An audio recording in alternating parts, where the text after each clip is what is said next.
Centring ಮರ ಬಿದ್ದು ಬಾಲಕಿ ತೇಜಸ್ವಿನಿ ಸಾವು ಪ್ರಕರಣಕ್ಕೆ ಸಂಬಂಧಪಟ್ಟಂತೆ ಇಂದು ವಿಕ್ಟೋರಿಯಾ ಆಸ್ಪತ್ರೆಯಲ್ಲಿ ಮರಣೋತ್ತರ ಪರೀಕ್ಷೆ ನಡೆಯಲಿದೆ.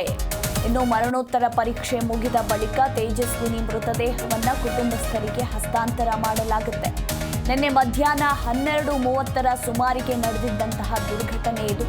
ವಿವಿಪುರಂ ಮೆಟ್ರೋ ಸ್ಟೇಷನ್ ಸಮೀಪ ಈ ಒಂದು ಅವಘಡ ಸಂಭವಿಸಿತ್ತು. ಸದ್ಯಕ್ಕೆ ಈಗ ಈ ಸಾವಿಗೆ ಹೊಣೆ ಯಾರು ಅನ್ನೋ ಪ್ರಶ್ನೆ ಕೂಡ ಮೂಡಿ ಬರ್ತಾ ಇರುವಂಥದ್ದು. ಸ್ಕೂಲ್ ಡೇ ಖುಷಿಯಲ್ಲಿದ್ದವಳನ್ನ ಬಲಿ ಪಡೆದುಕೊಳ್ಳುತ್ತೆ ಸೆಂಟ್ರಿಂಗ್ ಕಟ್ಟಿಗೆ ತುಂಡು. ವಿದ್ಯಾರ್ಥಿನಿ ಮಾಡಿದ್ದಂತಹ ಅನ್ಯಾಯ ಆದ್ರೂ ಏನು?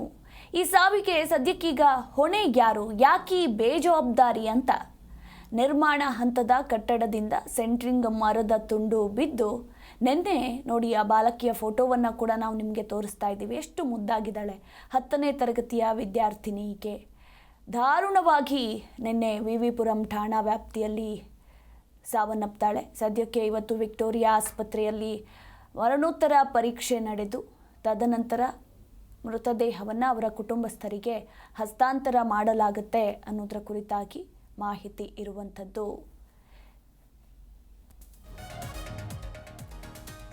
ಈ ಕುರಿತಾಗಿ ಇನ್ನೂ ಹೆಚ್ಚಿನ ಡೀಟೇಲ್ಸ್ ಕೊಡ್ತಾರೆ ನಮ್ಮ ಪ್ರತಿನಿಧಿ ವಿಶ್ವನಾಥ್. ನಿಜಕ್ಕೂ ಕೂಡ ಈ ಘಟನೆ ನೋಡ್ತಾ ಇದ್ರೆ ಆ ವಿದ್ಯಾರ್ಥಿನಿ ಮಾಡಿದ್ದಂತಹ ಅನ್ಯಾಯ ಆದರೂ ಏನು? ಆಕೆಯ ತಪ್ಪೇನಿತ್ತಿದ್ರಲ್ಲಿ? ಈ ಸಾವಿಗೆ ಹೊಣೆ ಯಾರು ಅನ್ನೋ ಸಾಲು ಪ್ರಶ್ನೆಗಳು ಬರುತ್ತೆ. ಇನ್ನು ಮತ್ತೊಂದು ಕಡೆ ಇವತ್ತು ಮರಣೋತ್ತರ ಪರೀಕ್ಷೆ ನಡೆಯಲಿದೆ ಅನ್ನೋದರ ಕುರಿತಾಗಿ ಕೂಡ ಅಪ್ಡೇಟ್ ಇರುವಂಥದ್ದು. ಓವರಾಲ್ ಡೀಟೇಲ್ಸ್ ಮೊದಲೇದಾಗಿ ವಿವಿಪುರಂ ಪೊಲೀಸ್ ಠಾಣಾ ವ್ಯಾಪ್ತಿಯಲ್ಲಿ ಒಂದು ಘಟನೆ ನಿನ್ನೆ ಮಧ್ಯಾಹ್ನ 12:30 ಸುಮಾರಿಗೆ ನಡೆದಿರುವಂತದ್ದು. ಈ ಬಾಲಕಿ ತೇಜಸ್ವಿನಿ ಏನಿದ್ದಾಳೆ, ಈಕೆ ಮೂಲತಃ ಒಂದು ಡ್ಯಾನ್ಸರ್ ಕೂಡ ಆಗಿರುವಂತದ್ದು. ಪಕ್ಕ ಪುನೀತ್ ರಾಜ್ಕುಮಾರ್ ಅವರ ಫ್ಯಾನ್ ಕೂಡ ಆಗಿರುವಂತದ್ದು. ಅವರಂತೆ ನಾನು ದೊಡ್ಡ ಮಟ್ಟಕ್ಕೆ ಡ್ಯಾನ್ಸರ್ ಆಗ್ಬೇಕು, ದೊಡ್ಡ ಮಟ್ಟಕ್ಕೆ ಸಿನಿಮಾ ರಂಗದಲ್ಲೂ ಕೂಡ ಹೆಸರು ಮಾಡಬೇಕು ಅನ್ನೋ ಒಂದು ಆಶಾಭಾವನೆಯನ್ನು ಇಟ್ಕೊಂಡು ಜೀವನವನ್ನ ಮಾಡ್ತಾ ಇದ್ಲು. ಅದೇ ರೀತಿಯಾಗಿ ಅವರ ಪೋಷಕರು ಕೂಡ ಆಕೆಗೆ ತುಂಬಾ ಸಪೋರ್ಟ್ ಅನ್ನು ಕೂಡ ಮಾಡ್ತಾ ಇದ್ದುಂಟು. ಆದ್ರೆ ನಿನ್ನೆ ಯಮ ಸ್ವರೂಪಿಯಂತೆ ಒಂದು ಕಟ್ಟಡದ ಕಾಮಗಾರಿ ಏನ್ ನಡೀತಾ ಇತ್ತಲ್ಲ, ಆ ಸಂದರ್ಭದಲ್ಲಿ ಮೇಲಿಂದ ಸೆಂಟ್ರಿಂಗ್ ಮರ ಏನ್ ಬಿದ್ದು ಈ ರೀತಿಯಾಗಿ ಸಾವನ್ನಪ್ಪಿರುವಂತದ್ದು. ಆಕೆ ಸ್ಥಳದಲ್ಲೇ ಮೃತಪಡ್ತಾಳೆ ತೀವ್ರ ರಕ್ತಸ್ರಾವದಿಂದ. ಅದು CCTV ದೃಶ್ಯಾವಳಿಗಳಲ್ಲೂ ಕೂಡ ಸರಿಯಾಗಿತ್ತು. ಹೀಗಾಗಿ ಕುಟುಂಬಸ್ಥರ ಆಕ್ರಂದನ ಕೂಡ ಮುಗಿಲು ಮುಟ್ಟಿತ್ತು. ಇವತ್ತು ಮೃತ ತೇಜಸ್ವಿನಿಯ ಒಂದು ಏನಿದೆ ಮರಣೋತ್ತರ ಪರೀಕ್ಷೆ, ಆ ಮರಣೋತ್ತರ ಪರೀಕ್ಷೆ ಇವತ್ತು ಮುಗಿಯುತ್ತೆ. ಮುಗಿದಾದ್ಮೇಲೆ ಮರಣೋತ್ತರ ಪರೀಕ್ಷೆಯ ನಂತರ ಆಕೆಯ ಮೃತದೇಹವನ್ನ ಕುಟುಂಬಸ್ಥರಿಗೂ ಕೂಡ ಹಸ್ತಾಂತರ ಮಾಡಲಾಗುತ್ತೆ. ಅದಾದ್ಮೇಲೆ ಅಂತಿಮ ವಿಧಿವಿಧಾನಗಳು ಕೂಡ ನಡೆಯುತ್ತೆ. ಸದ್ಯಕ್ಕೆ ಈ ಒಂದು ಪ್ರಕರಣದ ಹಿನ್ನೆಲೆ ತೇಜಸ್ವಿನಿ ಅವರ ಫಾದರ್ ಏನಿದ್ದಾರೆ ಅವರು ಕೂಡ ಒಂದು ಕಂಪ್ಲೇಂಟ್ ಅನ್ನ ರಿಜಿಸ್ಟರ್ ಮಾಡಿರುವಂತದ್ದು. ನನ್ನ ಮಗಳ ಸಾವಿಗೆ ಈ ಬಿಲ್ಡಿಂಗ್ ಓನರ್ ಕಾರಣ, ಆತನ ನಿರ್ಲಕ್ಷ್ಯದಿಂದಲೇ ಈ ರೀತಿಯಾದಂತಹ ಒಂದು ಸಾವಾಗಿದೆ ನನ್ನ ಮಗಳದು ಅನ್ನೋ ಒಂದು ಹಿನ್ನೆಲೆಯಲ್ಲೂ ಕೂಡ ಕಂಪ್ಲೇಂಟ್ ಅನ್ನು ರಿಜಿಸ್ಟರ್ ಮಾಡಿದ್ದಾರೆ. ಯಾಕಂತಂದ್ರೆ ಯಾವುದೇ ಒಂದು ಸೆಂಟ್ರಿಂಗ್ ಕೆಲಸ ಅಥವಾ ಮೇಲ್ಭಾಗದಲ್ಲಿ ಕೆಲಸ ನಡೆಯುತ್ತಂತಹ ಸಂದರ್ಭದಲ್ಲಿ ಅಲ್ಲಿ ಒಂದು ದೊಡ್ಡ ಮಟ್ಟಕ್ಕೆ ಒಂದು ಈ ತಾಡ್ಪಾಲ್ ಏನಂತಾರೆ ಆ ರೀತಿಯಾದಂತಹ ಒಂದು ಸೇಫ್ಟಿ ಪ್ರಿಕಾಷನ್ಸ್ ಗಳನ್ನ ತಗೋಬೇಕು. ಮತ್ತು ಯಾರ ತಲೆ ಮೇಲೂ ಕೂಡ ಸೆಂಟ್ರಿಂಗ್ ಆಗಿರ್ಬೋದು, ಸಿಮೆಂಟ್ ಆಗಿರ್ಬೋದು, ಕಲ್ಲಾಗಿರ್ಬೋದು, ಈ ರೀತಿಯಾದಂತಹ ವಸ್ತುಗಳು ಬೀಳದಂತೆ ನೋಡಿಕೊಳ್ಬೇಕಾಗತ್ತೆ. ಆದ್ರೆ ಯಾವುದೇ ರೀತಿಯಲ್ಲೂ ಕೂಡ ಮುಂಜಾಗ್ರತಾ ಕ್ರಮವನ್ನ ತೆಗೆದುಕೊಳ್ಳದೇನೆ ಈ ಕಾಮಗಾರಿ ನಡೀತಾ ಇತ್ತು ಅನ್ನೋದು ಇಲ್ಲಿ ಸಾಬೀತಾಗ್ತಾ ಇರುವಂತದ್ದು.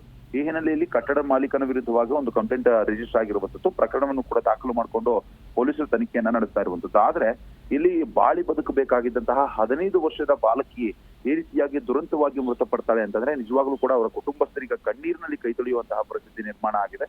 ಸಾಕಷ್ಟು ಚೂಟಿಯಾಗಿದ್ಲು ಈ ತೇಜಸ್ವಿನಿ. ಅದೇ ರೀತಿಯಾಗಿ ಶಾಲೆಯಲ್ಲೂ ಕೂಡ ಉತ್ತಮ ವಿದ್ಯಾರ್ಥಿನಿ ಕೂಡ ಆಗಿದ್ದು. ಆಕೆ ಸ್ನೇಹಿತರು ಕೂಡ ಗಣ್ಯರನ್ನ ಹಾಕ್ತಾ ಇರುವಂತದ್ದು. ಅದೇ ರೀತಿಯಾಗಿ ಕುಟುಂಬಸ್ಥರಾಗಿರ್ಬೋದು, ಸಂಬಂಧಿಕರಾಗಿರ್ಬೋದು, ಈ ಕಟ್ಟಡದ ಮಾಲೀಕ ಮತ್ತು ಅಲ್ಲಿ ಕೆಲಸ ಮಾಡ್ತಾ ಇದ್ದಂತಹ ವ್ಯಕ್ತಿಗಳ ವಿರುದ್ಧ ಹಿಡಿ ಶಾಪವನ್ನ ಹಾಕ್ತಾ ಇರುವಂತದ್ದು. ಒಟ್ಟಾರೆಯಾಗಿ ಮರಣೋತ್ತರ ಪರೀಕ್ಷೆಯ ನಂತರ ಮೃತದೇಹ ಕುಟುಂಬಸ್ಥರಿಗೆ ಹಸ್ತಾಂತರ ಆಗುತ್ತೆ. ಆ ನಂತರ ಅಂತಿಮ ವಿಧಿವಿಧಾನಗಳು ಕೂಡ ಕಂಪ್ಲೀಟ್ ಆಗುತ್ತೆ.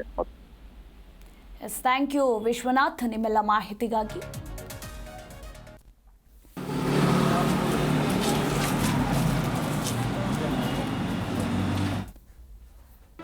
ಜಿ ಕನ್ನಡ ನ್ಯೂಸ್ ಈಗ ನಿಮ್ಮ ಮನೆಯಲ್ಲೇ ನೋಡಿ. ಎಲ್ಲ ಕೇಬಲ್ಗಳಲ್ಲಿ ಈಗ ಲಭ್ಯ.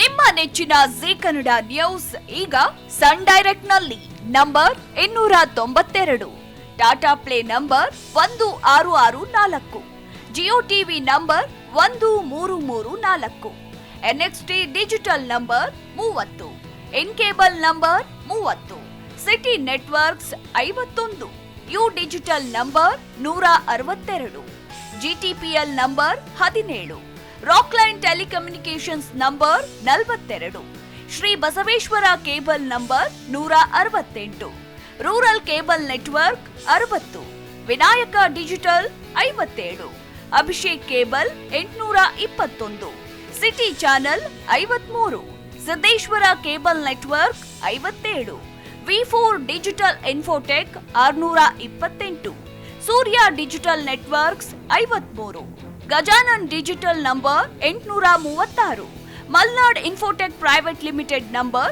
56, Metrocast number 830, Victory digital number 167ರಲ್ಲಿ ನೋಡಿ ಆನಂದಿಸಿ.